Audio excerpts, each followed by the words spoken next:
El Papa Francisco ha muerto y ha habido muchas especulaciones sobre quién será el nuevo jefe de la Iglesia Católica. Ya hay 5 candidatos, pero si algo nos han enseñado los 6 cónclaves pasados es que las sorpresas están garantizadas. En este video vamos a buscar patrones en los últimos 65 años. Y sí, también vamos a ver algunas teorías conspirativas. Quédate hasta el final, porque entender el pasado puede ser la clave para predecir el futuro del Vaticano. Empecemos con los 5 candidatos que según este video tienen más probabilidades de recibir votos en el próximo cónclave. Difieren en edad, nacionalidad y postura ideológica. El número que aparece debajo de cada cara representa su edad, todos entre 60 y 70 años. La bandera al lado de su edad indica su origen. Este año hay 3 italianos entre los candidatos, además de un filipino y un húngaro. Y después tenemos su inclinación ideológica, lo cual es bastante subjetivo. Estos van desde liberal a ligeramente liberal, moderado, ligeramente conservador y conservador, como en este caso, el amigo Erdó. Ahora retrocedamos 67 años para ver la situación en 1958. Este fue el primer cónclave después de la Segunda Guerra Mundial,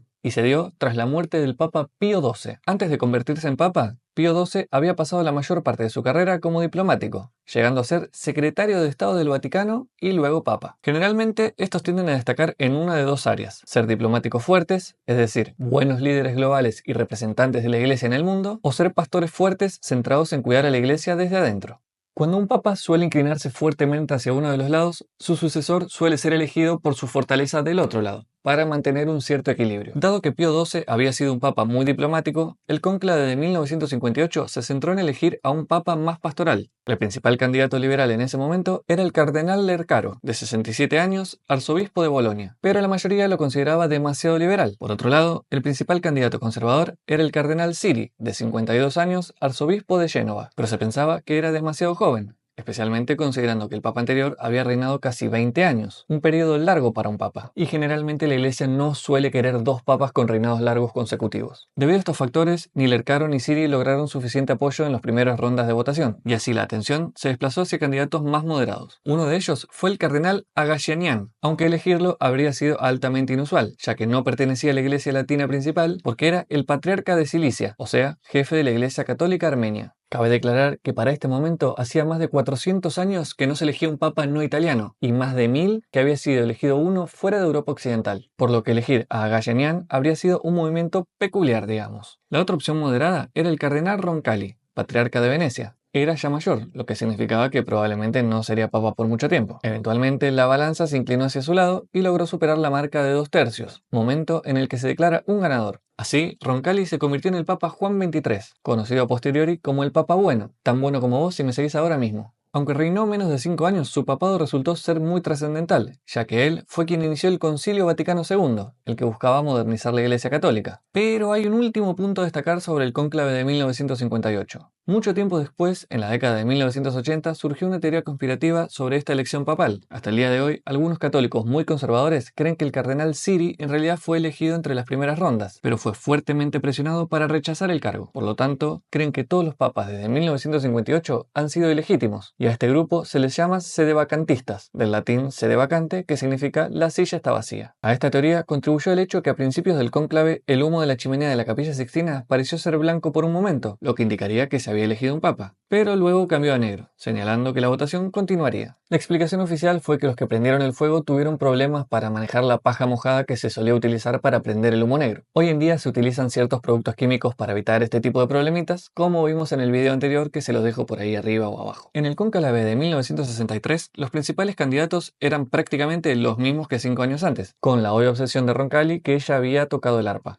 En su lugar, el cardenal Montini, arzobispo de Milán, entraba ahora en escena, y que en el cónclave anterior ya había recibido algunos votos. Esta elección era especialmente importante porque el Concilio Vaticano II todavía no había concluido, por lo tanto correspondería al nuevo papa decidir si continuar la misma dirección o revertir el curso. Una vez más, Lercaro era considerado demasiado liberal, Siri demasiado conservador y Agashanian demasiado armenio. Por lo tanto, Montini se convirtió esta vez en la opción obvia, y solamente fueron necesarias 5 rondas de votación para que fuera elegido como papa, a diferencia de las 11 del cónclave anterior. Escogió el nombre de Pablo VI y, como era de esperarse, completó la labor del Concilio Vaticano II. Al ser más joven que su predecesor, su papado duró poco más de 15 años, lo que llevó a que el siguiente cónclave se celebrara en 1978. Para entonces, tanto Lercaro como Agashanian habían fallecido. Sin embargo, el cardenal Siri, el principal representante del ala conservadora, seguía presente, y de hecho obtuvo la mayoría de los votos en la primera ronda. Aún así, el favorito de ese año era el candidato liberal, quien había sido estrecho aliado de Pablo VI. A diferencia de los dos papas anteriores, que eran más pastorales, Benelli era más diplomático, por lo que habría representado un cambio interesante. En ese momento ocupaba el cargo de jefe de la oficina para el diálogo interreligioso, pero como ya era habitual, se produjo un estancamiento entre quien quería que ganara el liberal y quienes preferían al conservador. En este contexto, el candidato de consenso fue el cardenal Luciani, patriarca de Venecia, quien terminó siendo elegido y en honor a sus dos predecesores eligió el nombre de Juan Pablo. Sin embargo, el Papa Juan Pablo I reinó solo durante 33 días, ya que murió inesperadamente mientras dormía víctima de un infarto. Esto, por supuesto, dio pie a todo tipo de teorías conspirativas. En ese momento se sabía que había corrupción en el Banco del Vaticano, un escándalo que saldría a la luz un par de años después, por lo que algunos creen que fue asesinado para evitar que se revelara esa corrupción antes.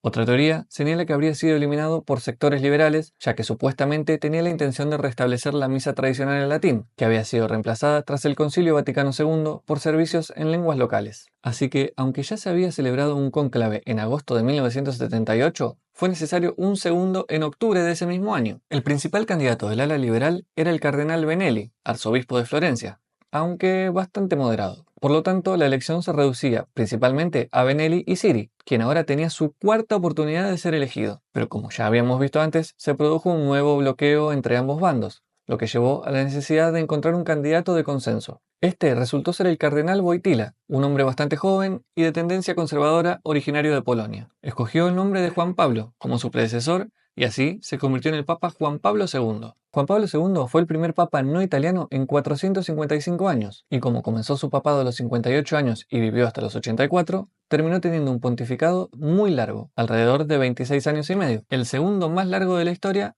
o el tercero si se cuenta al apóstol Pedro. Juan Pablo II murió en el 2005, así que el siguiente cónclave del que hablaremos es en este año. Hasta este momento, todos los cónclaves que fuimos repasando terminaron en la elección de un papa de consenso o uno sorpresa. Pero eso no fue lo que pasó en el 2005. En esa ocasión, el claro favorito era el cardenal Joseph Ratzinger, de Alemania, un teólogo muy influyente dentro de la burocracia vaticana, conocido como la Curia. Ninguno de los dos Juan Pablos había pertenecido a la Curia, así que se pensaba que ya era hora de tener un papa más administrativo. Además, como Juan Pablo II había tenido un pontificado tan largo, se creía conveniente elegir a un papa de transición, es decir, un viejo. Y Ratzinger tenía 78 años, así que encajaba bien. Y fue él quien finalmente se convirtió en el Papa Benedicto XVI.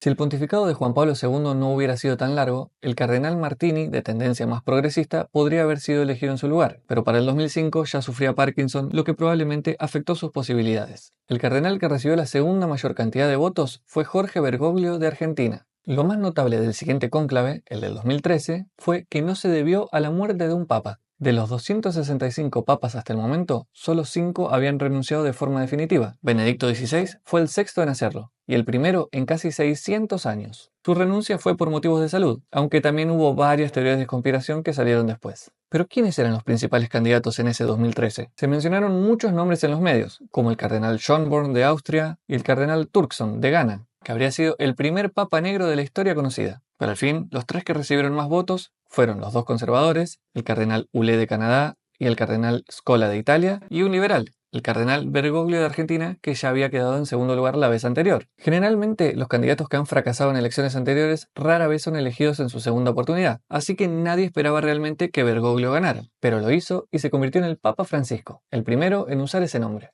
Francisco también fue el primer jesuita en ser papa, pero eligió el nombre en honor a San Francisco de Asís, fundador de los franciscanos y conocido por su servicio a los pobres. Francisco fue papa durante 12 años y se le consideró más progresista y más pastoral que su predecesor. Y así llegamos al cónclave de 2025 que está a punto de comenzar. Nuevamente se están mencionando muchos nombres papales en los medios. Entre los favoritos actuales hay 5 que destacan. Primero, el cardenal Matteo Zuppi, arzobispo de Bolonia. Luego, Luis Antonio Tagle, exarzobispo de Manila y ahora miembro de la Curia, y el cardenal Pietro Parolin, actual secretario de Estado del Vaticano, cargo considerado el segundo de mayor importancia solo detrás del Papa. A estos tres se los considera más bien liberales. Del lado conservador está el cardenal Pierbattista Pizzaballa, más italiano que la pasta con ketchup, actual patriarca latino de Jerusalén. Por último, tenemos a Peter Erdő, arzobispo de Budapest. Como ves, hay 3 italianos con muchas posibilidades este año, y no ha habido un papa italiano desde 1978, así que tal vez este sea el año en que el papado vuelva a su lugar habitual, o quizás continúe alejándose de él. Si Tagle, por ejemplo, fuera elegido, tendremos al primer papa no blanco en ser proclamado papa, lo que podría reflejar el crecimiento del catolicismo en Asia y África mientras disminuye en Europa. ¿Pero será este el año? Según los últimos 6 cónclaves, el patrón más evidente es que los candidatos de los extremos rara vez son elegidos. Esto hace poco probables las candidaturas de Zuppi y Erdó. Además, los nuevos papas suelen ser un contraste del anterior. Tagle es visto como una especie de versión asiática de Francisco, muy pastoral, y por lo tanto quizás sea demasiado parecido como para ser elegido. Tanto Parolin como Pizzaballa tienen perfiles diplomáticos, así que probablemente la elección esté entre ellos. Parolin sería la opción más obvia, pero como hemos visto, los favoritos rara vez ganan. Hay un dicho en el Vaticano: si entras al cónclave como papa, saldrás como cardenal. Es decir, si Parolin no gana rápidamente por goleada y los votos se dividen, es posible que tengamos otro candidato de consenso. En ese caso, alguien como Pizzaballa podría emerger como el ganador sorpresa. Este tiene la ventaja de ser una cara nueva con experiencia en Medio Oriente, una región donde se necesita mucha diplomacia. La desventaja es que es relativamente joven, lo que podría significar un pontificado de 30 años, una propuesta arriesgada para el colegio cardenalicio. Seguime si te gustó el video y te dejo el original en la descripción.